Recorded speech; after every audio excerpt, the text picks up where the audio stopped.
Good morning, everyone. This is Ida of Created to Create. Welcome back to my channel. If you are not 18 years or older, this video content is not intended for you. I wanted to share my finished teapots that I was working on, the ones I turned into a gift card holder, but I also created a Christmas one that I wanted to share. So I shared this one, the one with the bees, or the bee. And this one is if you haven't seen my video before, this one is a gift card holder. So this one will hold the gift card. So that's one of the ones I created. And here's another one that I created as well. And this is more of a peach color. And my friend Jacqueline, who is Metal Art 001 here on YouTube, she gifted me these die cuts and card bases. Already pre-embossed and pre-cut, and even the flowers already pre-cut, and some of them layered up, so I just really had to do very little work on them. And this one, I wanted to do like an insect garden type of teapots, and like imagine yourself if you're sitting outside having tea. You're in a garden, you're more than likely to see butterflies, dragonflies, bees, ladybugs. So that was what I was going for here. So there's the bee one. And then this one is the dragonfly. The dragonfly is right there. And I love the way these turned out. So there's the dragonfly. And then here in this aqua colored one, I did the little ladybugs, and I did add glossy accents to them because ladybugs are kind of shiny. So I added the glossy accents, added some pearls down here, and I did add stickles around the sentiment. And you guys remember I had cut out these little branches. If you watched my previous video, I had cut out these little branches, and I was able to incorporate them into these projects. Even the bee one that I already had done, I was able to tuck in some of the leaves and some of the little teeny tiny roses. So that's the only thing I did different there. And there is the ladybug. And then the last one I did, my friend Jacqueline requested that I do a Christmas one. So I did. I have a little teapot, and let me share that. I'm going to show you my inspiration for this one. Let me see if I can grab it without breaking anything. My inspiration for this teapot was I bought this little tea toy set a couple years ago at the thrift store, and it's the whole set complete, and I think it's a child's tea set, but it is so pretty. So this was my inspiration for my other one. So here is the card that I created. I did it in the pearl color. It's a cream pearl cardstock. And I embossed it in gold. This one I did have to cut out myself because I wanted to use the cream pearlized paper. And I embossed it in the gold. And I did emboss like a spray of holly. You can see a little bit of the green on the handle. But I kind of covered all that up when I created the flowers. So I embossed it in gold. I also did the frame. It says, "May the simple joys of this season be yours." And I had a die cut. Usually when I'm creating something, I will go to, I have notebooks that are filled with die cuts. I'll share one with you. I have one sitting right here that I have been working on. Let me move this. I will link the pearl paper that I use for this. It's like my all-time favorite. And the embossing. I'll link some of the things if I can find them on the description box below. But I have these plastic notebooks that I bought on Amazon. And they are filled with die cuts that some of my crafty friends have sent me.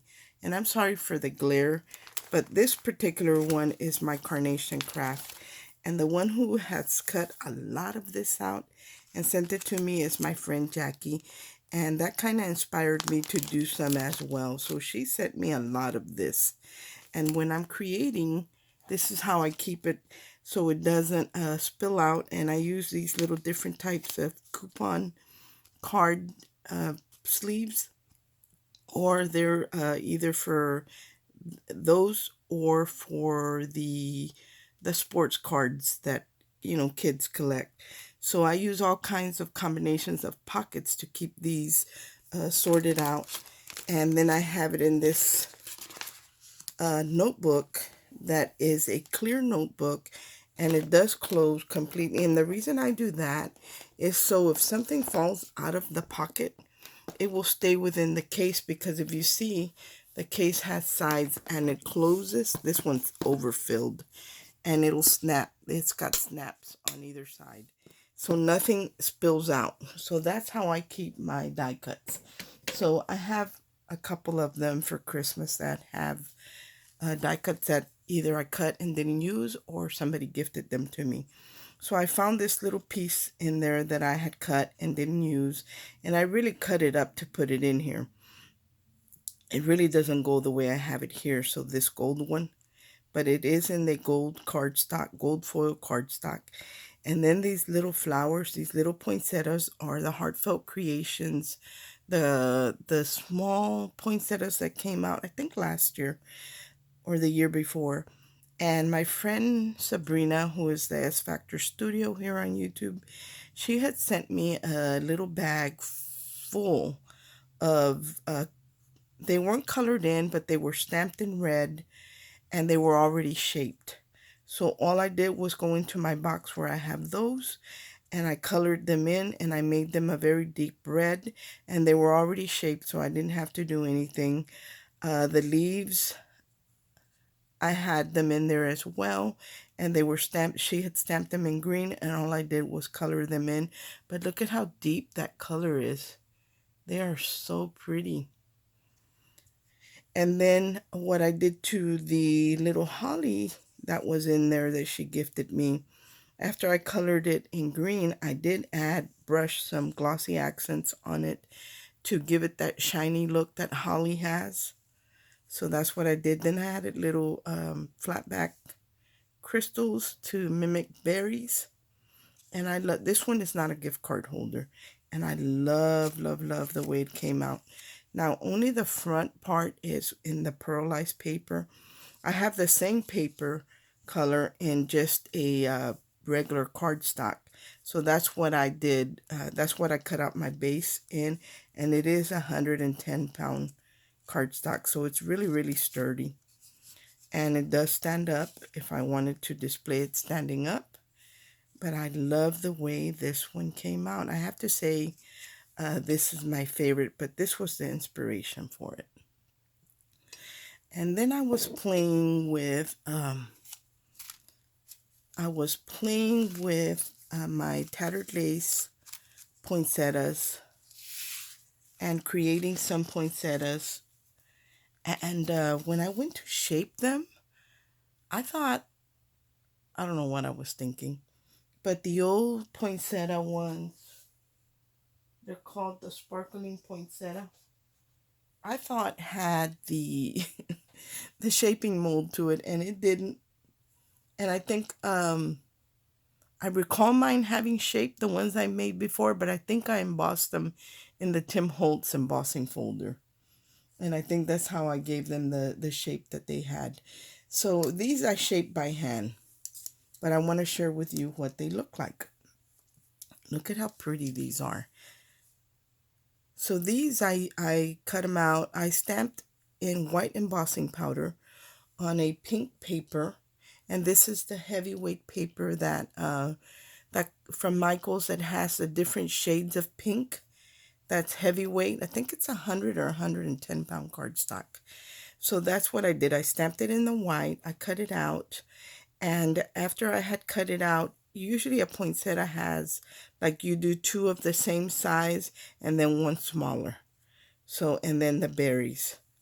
And for the berries, I used this. That's what I used to do the little berries that are in there. Now the edges, I use my Versamark, and this is a dirty one that I got purple on, and I used this one because I had already shaded it in some darker colors.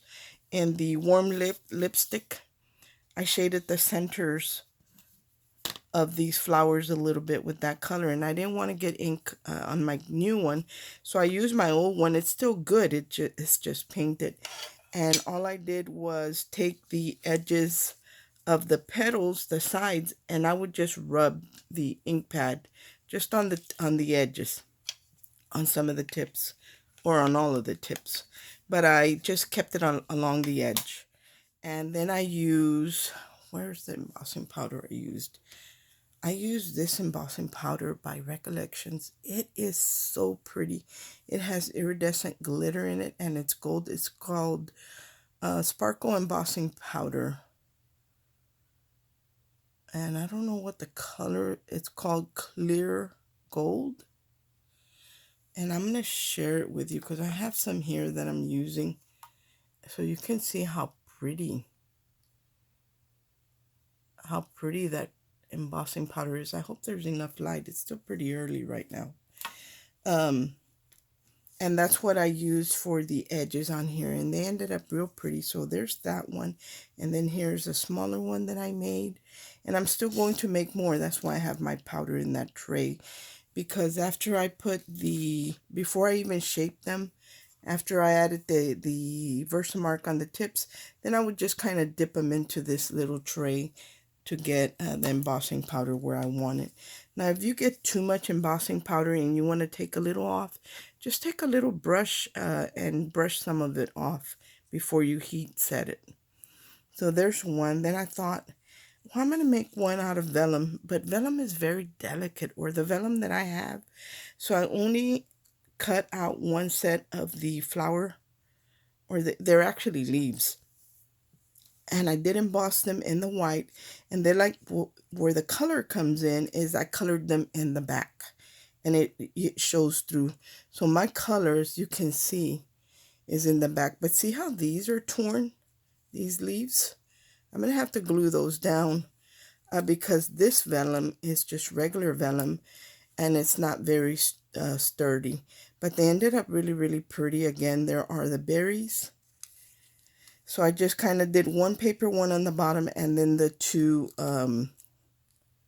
with the vellum on top. And I'm not going to do any more vellum until I find stronger vellum.